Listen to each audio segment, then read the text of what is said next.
The Secret of Blue Moon Forest. Max Wilson sat on the edge of his bed, staring at the old map in his hands. His grandfather, Joe, had given it to him the day before. The paper was yellow and torn at the edges, with strange symbols drawn in faded red ink. At the top, it read, "Treasure of the Lost Explorer, find it if you dare." "Grandpa, is this real?" Max had asked, his eyes wide. Grandpa Joe had smiled. "Maybe. I found it in an old book years ago. No one's ever found the treasure, but you could try." Now, Max couldn't stop thinking about it. The map showed a path through Blue Moon Forest, a place kids in his village were told to avoid. "It's dangerous," adults said. "Full of wild animals and old traps." But Max was 12 now, old enough for an adventure. He called his two best friends, Lily, who was brave and loved climbing trees, and Sam, who always carried a flashlight and a joke book. They met at Max's house after school. "We're really doing this." Lily grinned, her dark hair tied in a ponytail. "If the treasure's real, we'll be famous." Sam said, pretending to hold a microphone. "Local heroes discover ancient secrets." Max spread the map on the table. "The path starts at the big oak tree near the river. Then we follow these symbols: a moon, a rock shaped like a wolf's head, and a cave behind a waterfall." "A waterfall? Cool." Lily said. They packed snacks, water, rope, and a compass. Sam brought his flashlight, and Lily carried a small first aid kit. "Just in case," she said. The next morning, they entered Blue Moon Forest. Tall trees blocked the sunlight, making everything feel cold and quiet. Birds chirped high above, and the air smelled like wet leaves. "Look." Max pointed. "The oak tree." It was massive, with twisted branches. A red X was carved into the trunk, just like the map. They followed a narrow path deeper into the forest. After an hour, Sam stopped. Does anyone remember seeing that rock before?" He pointed at a grey stone. "We're going in circles." Lily groaned. Max checked the compass. "The map says to go west after the oak tree. We've been going north. This way." They turned, pushing through bushes. Suddenly, Lily froze. "Do you hear that?" A low growl came from the trees.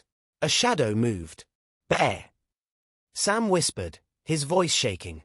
"Run." Max yelled. They sprinted, hearts pounding, until the growls faded. Stopping to catch their breath, Sam laughed nervously. "Adventure, isn't as fun as I thought." By afternoon, they found the Wolf's Head rock. It looked exactly like the drawing, sharp ears and a pointed nose. Behind it was a waterfall, crashing into a clear pool. "The cave must be behind the water," Lily said. They edged around the pool, soaking their shoes. Behind the waterfall was a dark opening. Sam turned on his flashlight. The cave walls glittered with wet stones. "Hello," Sam called. His voice echoed. "Sure." Lily hissed. "What if someone, or something, is here?"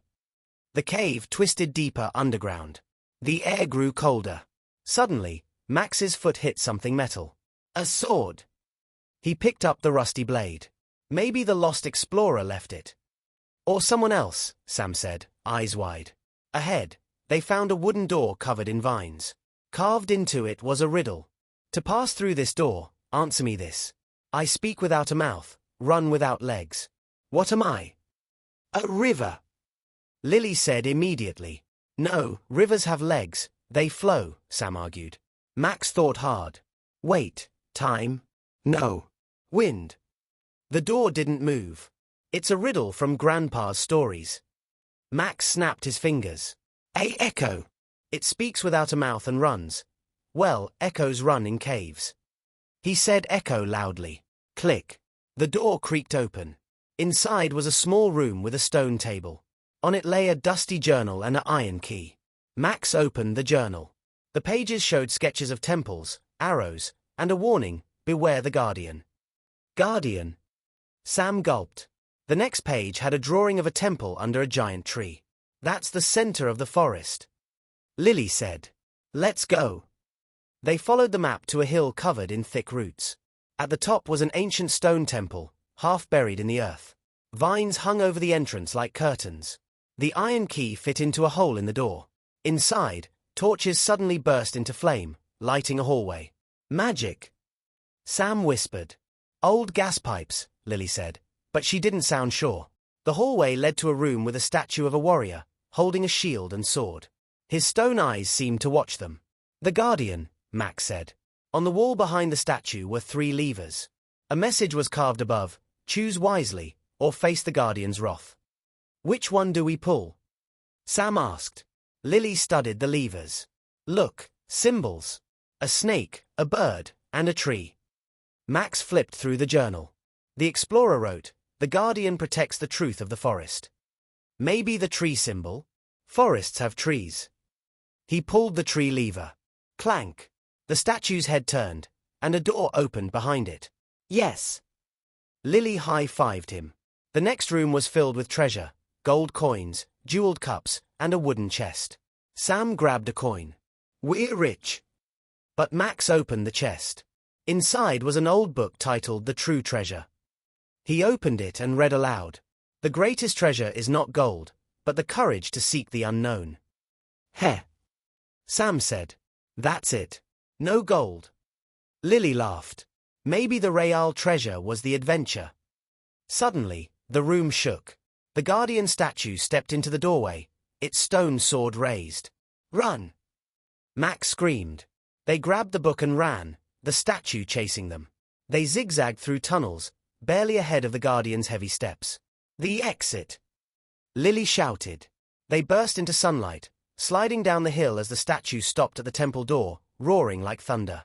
Back in the village, they showed Grandpa Joe the book. You found it, he said proudly. The explorer who hid that book was my great-grandfather. He wanted people to value adventure, not money. Max smiled. Though they didn't get gold, they had an unforgettable story.